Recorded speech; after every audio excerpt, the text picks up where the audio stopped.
Let him stay because of his hands. That sounds strange, I know. But when a 12-year-old boy stands at your bakery counter at 7 in the morning with cracked knuckles and flour already worked into the creases of his palms, you don't ask many questions. You just hand him an apron. His name was Eli. He told me that on his own, without me asking. I'm Eli, he said, the way kids do when they practice introducing themselves to strangers enough times that it comes out a little too formal. He was small for his age, which I didn't know yet.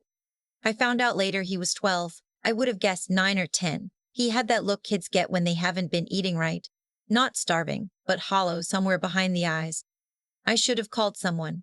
That's what people say now looking back. You should have called the school, called social services, called the police. And maybe they're right. But I've run Clover Hill Bakery for 31 years, and in 31 years you learn that the people who need help most are usually the ones who disappear the moment you reach for a phone. So I didn't reach for the phone. I handed him a broom. My husband, Frank, opened this bakery in 1991. We were 34 years old, newly married, and thoroughly out of our minds. We signed a lease on a 200-square-foot storefront in Millhaven, Ohio, with a second-hand oven and 40 pounds of bread flour and absolutely no idea what we were doing. Frank was an electrician by trade.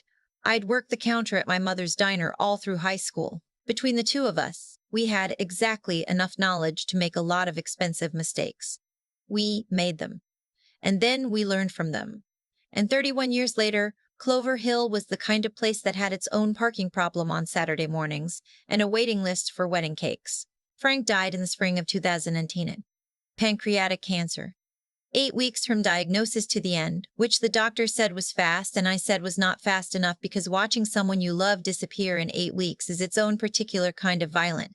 After that, it was just me and the bakery. My daughter Renee flew in from Seattle for the funeral. She stayed 11 days. When she left, she hugged me at the airport and said, "Mom, you should think about selling. You don't have to keep doing this alone." I smiled and nodded the way you do when you know you're not going to do what someone is asking, but you love them too much to argue at a departure gate. I went back to the bakery the next morning at 4:30. Same as always. Renee and I had been close once. Genuinely close. The kind of mother and daughter who talked on the phone 3 times a week and knew each other's small daily rhythms. That started to change about 2 years before Frank died. She had gotten serious with a man named Philip, a real estate developer from Portland who wore very clean shoes and had very confident opinions about everything, including what a 61-year-old widow should do with her late husband's business. The argument, when it finally happened, was about the building. Frank had owned it outright. We'd paid it off in 2011, and when he died, it came to me. Philip decided that a property in downtown Millhaven, paid off, with an active business on the ground floor, was too valuable to sit still. He ran numbers. He showed me projections. He talked about liquidity and retirement security and not leaving money on the table. I told him I appreciated his concern. Then I told him the building wasn't for sale. Renee called me 3 days later and said I was being stubborn. I said I was being faithful. She said that wasn't the same thing. I said it was to me. That was March of 2021. She called it Christmas that year, and I called on her birthday in February. But the long, easy phone calls stopped. The rhythm we'd had, the ordinary intimacy of knowing each other's weeks, that went quiet. By the time Eli walked into my bakery 2 years later, I hadn't seen my daughter in 14 months. He showed up on a Thursday. I remember because Thursdays were when I made the cinnamon pull-aparts, and I always started them at 6, which meant by 7 the whole block smelled like brown sugar and warm dough. I've always thought that smell was its own kind of invitation. Eli must have thought so too. He was standing outside when I unlocked the front door, and he didn't ask if we were open. He just looked at the display case and then looked at me, and then he said, "Do you need help with anything? Not can I have something? Not I'm hungry. Just, do you need help?" That's the thing I keep coming back to. Most adults, if they need something, will eventually get around to asking for it. This boy led with work. I looked at him, at his hands, at the flour in the creases of his palms, which I hadn't figured out yet. Later I would realize it was from a dumpster behind the grain and feed store 2 blocks over, where they sometimes left damaged bags of baking mix. But in that moment it just struck me as remarkable. A child who already knew what hands were for. "Can you sweep?" I asked. "Yes, ma'am." I gave him the broom. He swept the entire front of the bakery, including under the radiator and behind the door, which grown adults in my employ had been missing for years. When he was done, he stood with the broom and waited. I gave him breakfast, scrambled eggs, and the heel of a sourdough loaf that wasn't going to last the day anyway. He ate the way hungry people eat when they're trying not to look hungry. Measured, careful, with a dignity that made something ache in my chest. "Where do you go to school?" I asked. He named a middle school, 2 towns over, Clarksburg Middle. I knew it. Small school, rural district, underfunded.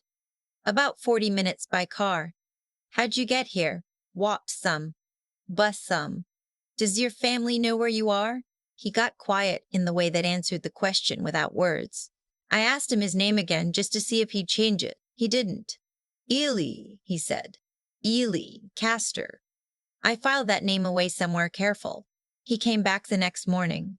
And the morning after that. By the second week, I had stopped pretending it was casual and started giving him actual tasks, portioning muffin batter, restocking the pastry case, wiping down tables before we opened. He was methodical and quiet, and he didn't drop things. I asked him once, in the 3rd week, where he was sleeping. He looked at the floor. "Different places," he said. "I had a small office in the back with a pull-out couch that Frank had used during inventory weeks. I told Eli he could use it as long as he came in by 9 at night and was up by 5:30 to help with the morning bread. I told him this was a business arrangement, not charity. He looked at me with those careful eyes and nodded. "Do you have a guardian?" I asked. "Legally, I mean. My aunt. But she moved to Cincinnati in January and I didn't go with her." I sat with that for a moment. A child left behind when an adult rearranged her life. It was not a new story. It was, in fact, a very old one. I called a woman I knew at the county office, not to report anything but to ask quietly what my obligations were and what protections existed. I did what I could within what was possible. I'm not going to pretend I did everything perfectly, but I kept him safe and I kept him fed and I gave him somewhere to sleep that wasn't a doorway. Over the following weeks, I learned things about Eli in the way you learn things about quiet people, in pieces, offered slowly, often sideways. His mother was named Addie. He said her name, the way people say the names of people they miss, like a physical thing, with a specific kind of careful. She had left Millhaven when Eli was about 2. He didn't know much about her beyond that. His aunt had raised him with what he described as decent enough intention and what I came to understand as genuine but limited capacity for the specific patience children require. He liked bread, not just eating it, the making of it. He would watch me work the dough with an attention that I found honestly moving. I started teaching him on Sunday mornings when the rush was over, and he learned fast, with his hands and his instincts more than anything I actually said out loud. One Sunday I was showing him how to score a boulé. That's the slash you make across the top before baking, which lets the bread expand without cracking. And I said, almost to myself, "Frank taught me this." "My husband, is he here?" Eli asked. "He died." "He died 4 years ago." "I'm sorry. Thank you." There was a pause while he pressed the heel of his hand gently into the dough. "What was his name?" "Frank. Frank Goodwin." And then I don't know why I said the next part. It just came out. My maiden name was Holt. I was Dorothy Holt before I was Dorothy Goodwin. Eli went very still. Not the stillness of boredom or distraction. Something else. His hands stopped moving and he looked at the dough for a moment, and then looked up at me with an expression I couldn't quite read. "What?" I said. He reached into the front pocket of his jeans, the same jeans he'd had on since he arrived, washed every few days in my back sink, and pulled out a folded piece of paper. It had been folded and unfolded many times. The creases were soft, the paper worn to the texture of cloth. He held it out to me. I took it. It was a recipe, handwritten in ink that had faded to the color of weak tea. The handwriting was looping and uneven, the kind of handwriting that belonged to someone who had learned to write before handwriting was taught systematically. I recognized the recipe immediately. It was for honey oat bread, with a note in the margin about proofing time in cold weather. There was a small drawing of a clover in the corner, the way my mother used to sign things. At the bottom of the page, in the same faded ink, "For Addie, with love, Grandma Holt." My mother's name was Vera Holt. She died in 2008. I had boxes of her things in the attic above the bakery. My hands were shaking. I didn't notice until the paper rattled. "Ellie," I said. My voice came out strange. "Where did you get this?" "My mom left it with me," he said. "With my aunt. She said it was from her grandmother." She said, he stopped. She said if I ever got really lost, I should find the woman who knew what the clover meant. I sat down on the flour sack behind me because I didn't trust my legs. "Addie, my daughter Renee had a boyfriend her junior year of college, a boy from Millhaven, same as her, a boy I'd met twice and found polite but thin somehow, like there wasn't much underneath the pleasantness. After Renee graduated, she moved to Portland, and I assumed that was that. But 2 years later, when Renee was 24, she called me in a way that sounded like something was wrong, and then she said nothing was wrong, and then she said she needed to tell me something. And what she told me was that when she was 22, right after graduation, right before Portland, she had been pregnant, and she had given the baby up for adoption, and she hadn't told me, because she hadn't told anyone, not even the father, who she said didn't need to know because he'd already made clear he wasn't interested in anything serious. I had 12 years to learn to hold that grief.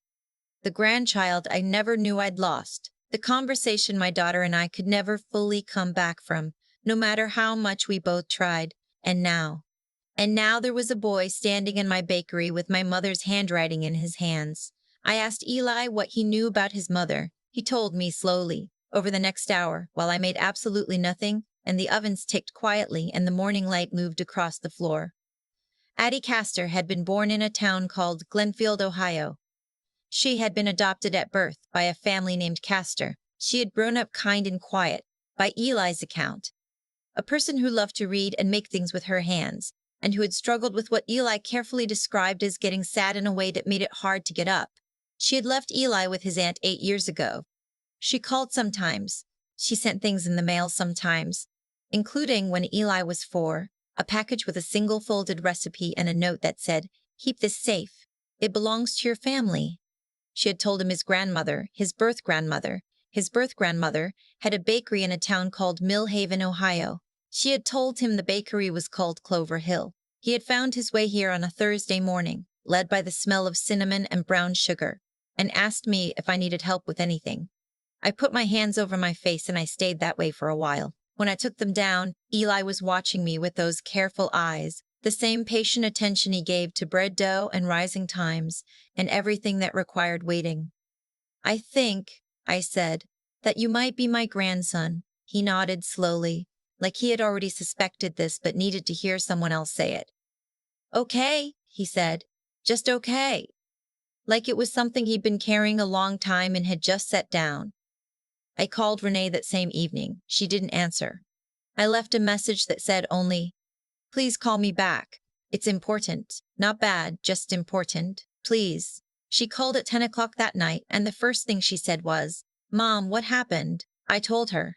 The silence afterward was the longest I've ever sat inside.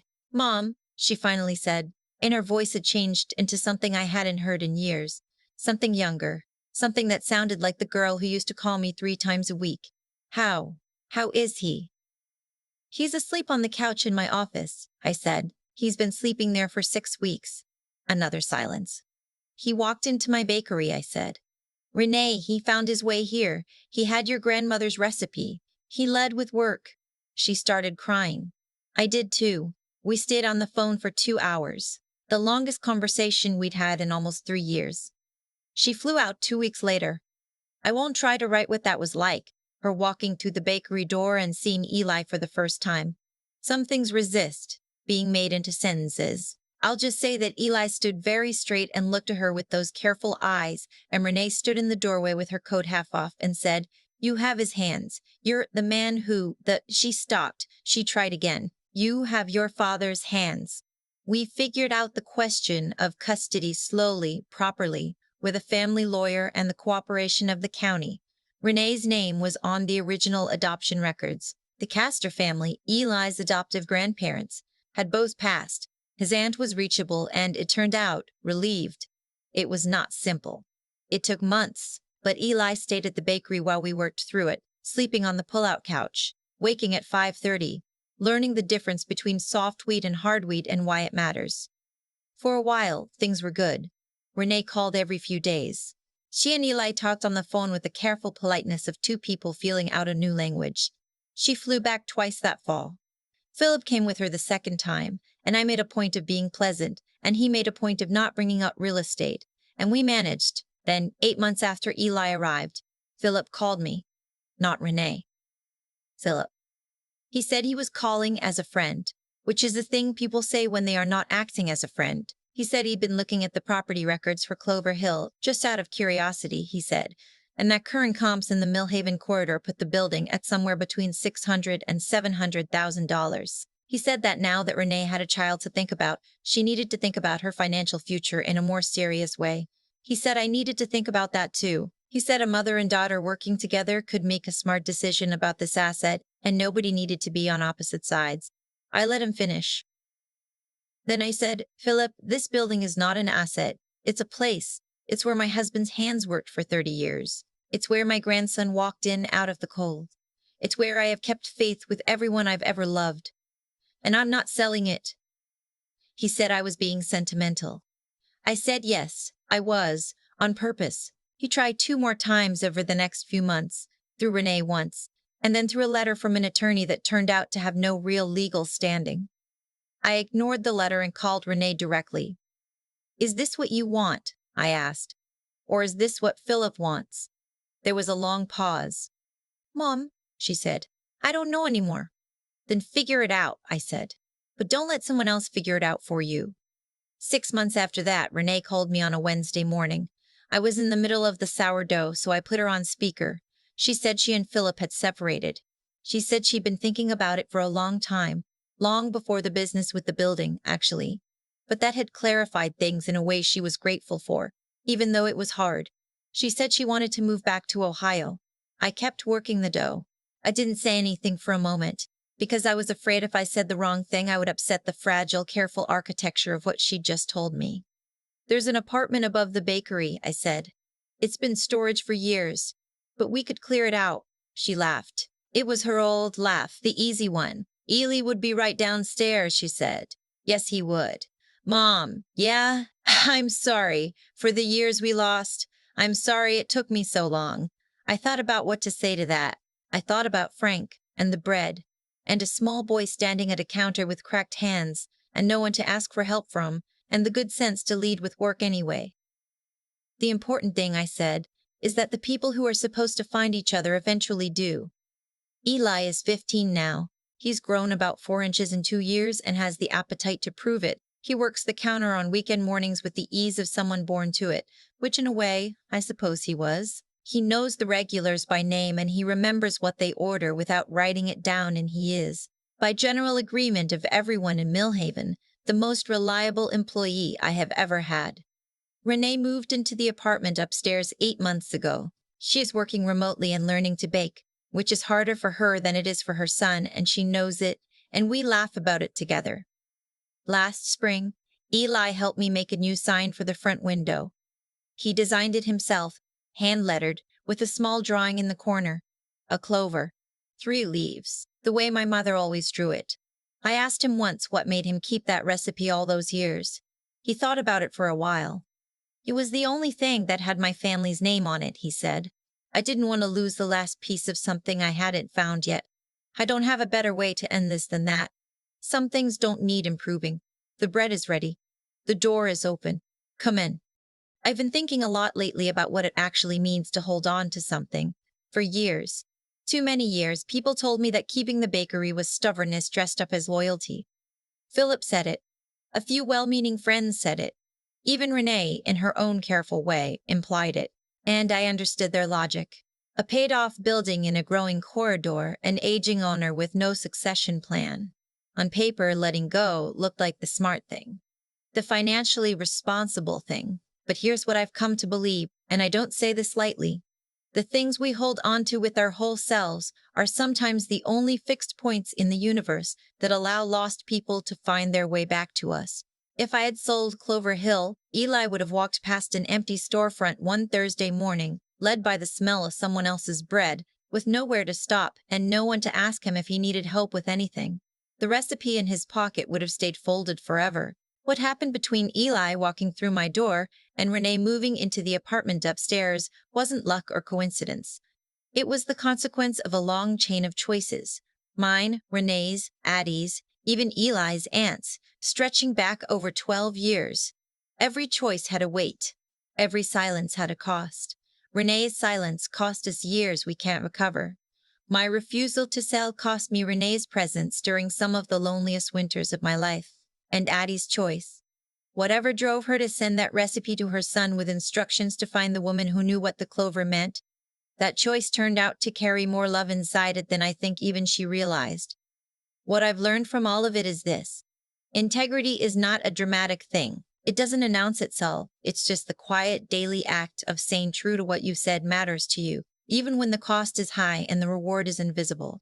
I kept the bakery because it was Frank's and mine, and it meant something specific about who I was and what I valued. I didn't keep it to be rewarded.